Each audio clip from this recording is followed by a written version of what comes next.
আসসালামু আলাইকুম। দেশে বিদেশে যে যেখানে আছেন সবাইকে সালাম দিয়ে শুরু করছি।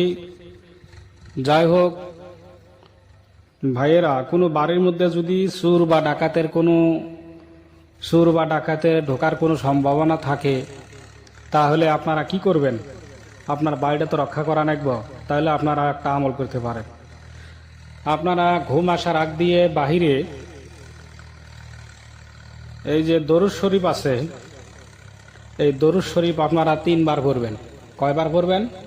দরুদ ইব্রাহিম 3 বার পাঠ করবেন। করার পরে একটা দোয়া আছে, সে দোয়াটা 33 বার পড়বেন। সে দোয়াটা 33 বার পড়ার পরে সে দোয়াটা আপনাদেরকে আমি বলে দিই। সে দোয়াটা হচ্ছে যে বিসমিল্লাহি তাওয়াক্কালতু আলাল্লাহ, বিসমিল্লাহি তাওয়াক্কালতু আলাল্লাহ, হাসবুনাল্লাহু ওয়া নি'মাল ওয়াকিল, নি'মাল মাওলা ওয়া নি'মান নাসির। বিসমিল্লাহি তাওয়াক্কালতু আলাল্লাহ, হাসবুনাল্লাহু ওয়া নি'মাল ওয়াকিল, নি'মাল মাওলা ওয়া নি'মান নাসির। এই দোয়াটা আপনার বাহিরের মধ্যে দরুদ শরীফ 7 বার পাঠ করে এই দোয়াটা আপনারা 33 বার পাঠ করবেন। করার পরে আপনারা ঘরে আসবেন। ঘরে আসার পরে যে বিছানায় আপনি থাকেন, সেই বিছানায় আপনি শুয়ে শুয়ে এই দোয়াটা বিসমিল্লাহি তাওয়াক্কালতু আলাল্লাহ, হাসবুনাল্লাহু ওয়া নি'মাল ওয়াকিল, নি'মাল মাওলা ওয়া নি'মান নাসির, এই দোয়াটা কি করবেন? 7 বার সে বিছানায় পাঠ করবেন।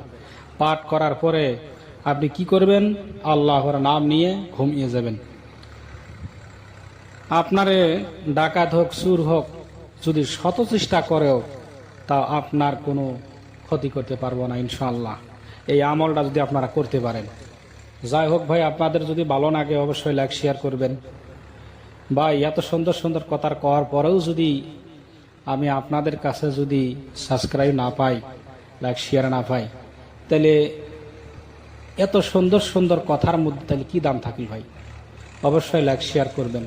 লাইক শেয়ারটা আপনার জিনিস, আপনার মূল্যবান জিনিস। আপনার কাছ থেকেই আমি কোনোদিন জোর করে নিতে পারবো না ভাই, আপনারা নিজে ইচ্ছে করে দিবেন। যাই হোক, আমাদের কথা যদি একটু যদি আপনাকে উপকার হয়, অবশ্যই আপনারা পাশে থাকবেন।